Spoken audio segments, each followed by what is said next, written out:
How many of you are inspired? Hell yeah. How many of you are inspired? Okay, great. After inspiration is action. So that's what we're going to cover today. I think most of us have said purpose maybe once or twice in this conference so far. And I'm sure not every one of us can go off and leave a Microsoft job and then go set up a room to read. Most of us will want to make the change from within. From the very organizations that got you here today, from the very organizations that you have founded, and the very organizations that hopefully you don't all up and quit from, because we're not encouraging that, even if there's plenty of us in the room who have quit their jobs to do something else. So purpose, your ikigai, your reason for getting up in the morning, your raison d'être, but it is also just something that's already within you. So whenever people say, Pat, can you help me find my purpose? Blimey. That's not what I do. I don't go find your purpose because purpose is already in you. And if I were to run, we usually run a workshop on, kind of discovering your purpose. It could be anything from 2 hours to a day or whatever. We would go through so much of the looking back, and we'll get to that in a minute. But one thing in this slide, though, which is really interesting, is that you can never perfect your purpose. So let's just think about that. You might be able to articulate it, you can refine it, but you can't say, that's it, tick, done, purpose delivered. Your purpose is something that you keep striving to. And I want to show that in business, it's not a fluffy concept. Now, most of us might say, yeah, it's a poster on the wall. Larry Fink started writing CEO letters. I'm not sure I fully agree with him 100%, but two things in what he wrote in this year's letter that's really striking. One, slight change and turn of letters, stakeholders, not shareholders. And this is what made him controversial. He's asking for you to think about not just where the money comes from and where the ROI is, but your license to operate. Your community, your stakeholders, your suppliers, your business partners, the people that work for you. And that's why he's tough to swallow in the traditional financial world. The second thing is a bit more fun. It's the animating source. Your purpose can't be another poster up on the wall. It's got to get you to get up, get inspired. If you don't get a dose of a John Wood, the purpose statement should. Because frankly, if your purpose statement isn't just another set of words, then your staff are Googling their next job. And so you might think, but Pat, I already have a vision and a mission and core values and all these funky things that are hanging up on the wall. Well, let's have a look. Vision, where you want to go. It's the end state. To be the best in, to make this world a better place, to make people's lives, to make better lives for as many people is the vision of IKEA. Mission is what you do. To make as many lives easy for many people is the vision of IKEA. Their mission, what they do, what do they sell? What does IKEA sell? Furniture, thank you. So they could sell other things to make lives better for as many people, but what they do is furniture. Are they just that? Maybe not. They could do something else in the future. But their why is something else. Now, there's a slight difference between the why and the what, and I'm going to show you this video to help you understand. This is called How Do I Know? And a lot of times when people hear the phrase, how do I know, the next thing they say is what? How do I know what? But the key really isn't to know what. The key is to know why. Because when you know your why, you have options on what your what can be. For instance, my why is to inspire people to walk in purpose. My what is stand-up comedy. My what is writing books. My what can be going out with some friends to eat. In fact, another what that has moved me towards my why is a web series that we have out now called Break Time. So every Wednesday at 3 o'clock, you should subscribe to the channel. We do a series called Break Time on YouTube. So 3 o'clock, we drop a new episode. One episode in particular, I'm about to show you a clip to. We were in Winston-Salem. So break time, this is how it works. I travel the country, I do stand-up comedy, probably an hour, hour and a half at an event. And in the middle of my show, I'll just sit down and start talking to the audience. And funny just happens. or I'll meet somebody who's really interesting. So I met this one guy, and he said that he teaches music at a school. I was like, all right, you teach music, can you sing? And then I'm just going to show you the clip. Check it. So you're a musical director.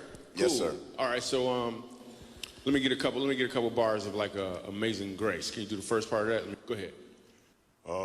Amazing grace, how sweet the sound that saved a wretch like me. Wow. That bro could sing. You know what I'm saying? All right. Now, what you give me the version is if your uncle just got out of jail, you got shot in the back when you was a kid. I'm just saying, let me see the hood version real quick, if you know which version I'm talking about. Just see if that exists. Let me see what you got. Amazing grace, how sweet the sound that saved a wretch like me.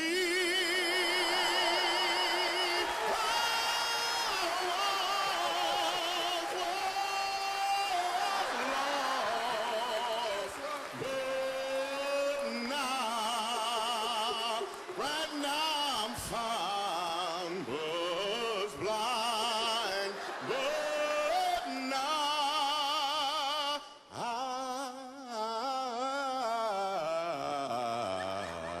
I see.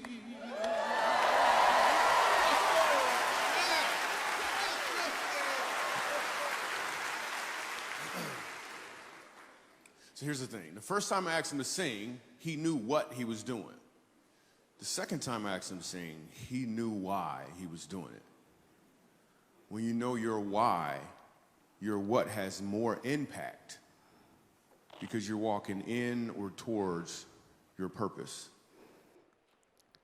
Did we get that?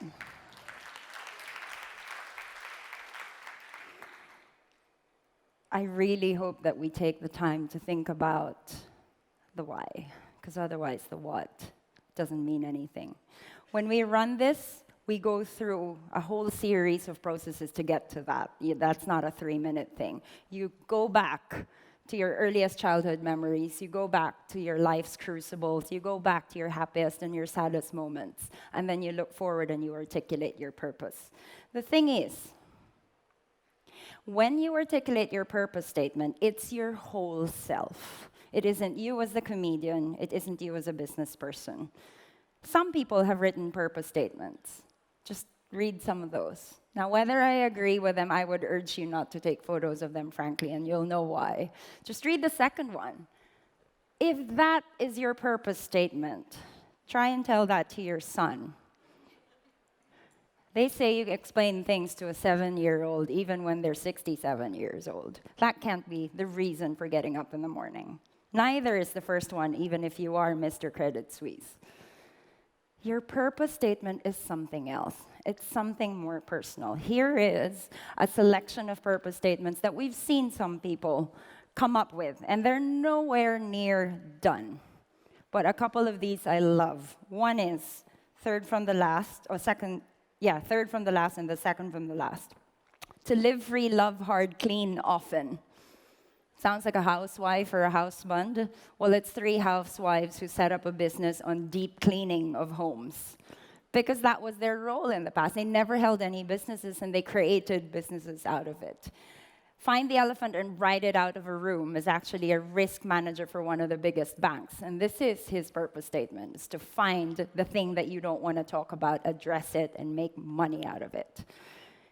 I've asked this person, is that what you do at home too? And he's like, well, I've changed a few things that my family has never wanted to talk about. So he is that person.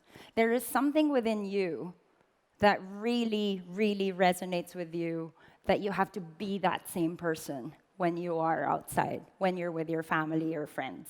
If you're the class clown, you do grow up to still be quite funny, hopefully. Hopefully you haven't lost it. But at home, you're not the guy that locks himself up in the room. This is your whole self. You can't create a purpose statement that is a 9 to 5, and then you go schizophrenic at 6 o'clock. It's just not possible. So how do you get there? One of the things that you learn when you go through a purpose journey, and this is the cheat sheet, this is the slide that will get you started to think about your purpose statement. There is a contribution that you want to make. There is a role. It's usually a verb. And then there is an impact or a change that you want to see outside yourself. And what I want to do is show you a few of these purpose statements. Gotta make sure that it's short, ideally active and impactful and epic. Epic means it's something that rallies your staff and rallies your people. It's also something that has to be true. You can't say creating moments of joy as a business and then you don't pay your suppliers for over 7 months. That's not a moment of joy. And I kid you not, that is an FMCG that had that purpose statement. So I'm still waiting for them to truly activate it. Disney. Walt Disney himself wants to make people happy. And it is still the purpose statement of Disney. Their mission is to create great family entertainment. They make people happy by creating great family entertainment. So much so that a few of you have told this story too. They actually re-engineered and redesigned their car parks, because car parks used to be about a kilometer out of the gates of Disney. If you really want to make people happy, imagine the parents going back at 10 p.m. when Disney is going to shut, carrying the son and the daughter and everything else on their backs to walk 1K to go back to the car. Disney actually rethought, what is it like to make our purpose come to life? So purpose is not just a poster on the wall for them. They changed their processes to ensure that every single person that comes through the gates, whether you like Mickey or not, leaves the gates happy. Another example. This is actually his purpose statement with Walt Disney, to create happiness to others, to create great family entertainment. And you can see that in the future, they might come up with new businesses that are probably going to be along these lines anyway. This is Oprah's purpose statement: to be a teacher, to be known for inspiring my students to be more than they thought they could be. Allegedly, the story is that she already wrote this before she became Oprah, because she sees herself as a teacher more than a talk show host. And it is still what she's come back to today. I've been working on my own purpose statement for a while, and I do love creating platforms where people who are better than me can shine. The Purpose Business is a company I founded, but I swear to God, the people I work with are geniuses. And so I'd like to think that this is probably one of the things that I could do.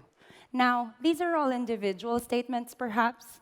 What does it mean for business? And this is where I'm going to start closing and leaving you with inspirational businesses that have articulated their purpose through 3 things. You want the business of purpose, it comes into people, it has to be applicable to process, and it has to come out in your product or your service. We're in the Wellness Summit, so let me give you a wellness example. How many of you know Oatly? How many of you drink Oatly? For those of us who are vegans or vegetarians, the minute I give you a vegan anything, you look at it and you'll say, this tastes like cardboard. That's the traditional vegan comment. So Oatly does not take itself seriously. Their purpose statement is to make it easy for people to turn what they eat and drink into a true moment of joy, and also be able to share it with everybody else without recklessly taxing the environment. It's such a refreshing brand, because in every single collateral they have, including their annual report this year, bang on the front page, on the cover, it says worse than last year. Annual and sustainability report, stamp, worse than last year. You open the first few pages, they talk about the risks that they haven't yet addressed, but what they're working towards it. How refreshing is that? JetBlue. In an age where an airline comes to life in 1999, all airlines are moving towards technology and digital and everything is automated. They want to bring humanity back to the skies. And I've heard it again and again, empathy for the customer, human service, heart. Yes, I want you to automate and remember all my customer preferences, but I still want service at 30,000 feet.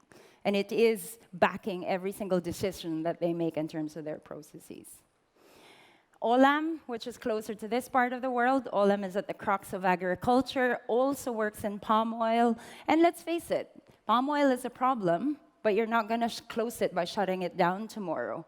So what Olam has realized is that if you look at how to empower and reimagine global agricultural systems, then you might actually find a force in one of the most traditional businesses in this region in particular.